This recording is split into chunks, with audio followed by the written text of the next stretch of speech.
Today's encounter with Jesus is a bit different. In Luke 23, verses 50 to 54, we read of Joseph of Arimathea and his encounter with the lifeless body of Jesus. After Jesus has died by crucifixion on the cross, Joseph goes to Pilate and asks for the body.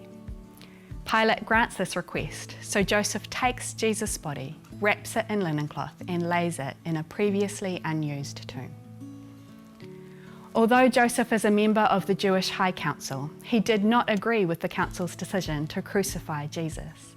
And in asking Pilate for the body of Jesus, Joseph is courageously identifying himself as a disciple. He risks his status among the rest of the Jewish council.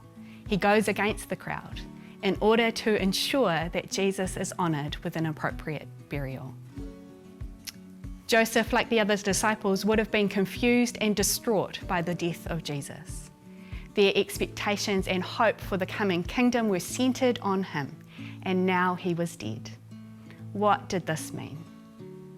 The fact that Jesus is buried in a tomb like anyone else who had died would be, shows the disciples had no idea what was to come.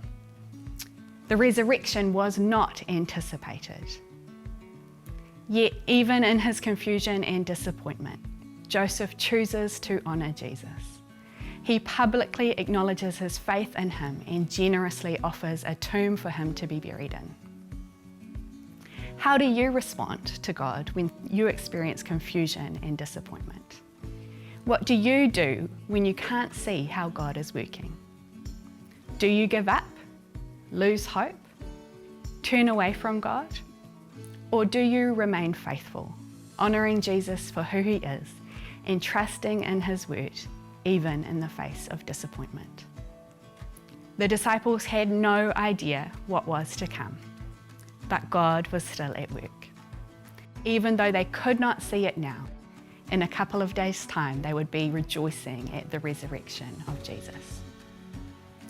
So when you face confusion and disappointment, will you remember that God is still at work?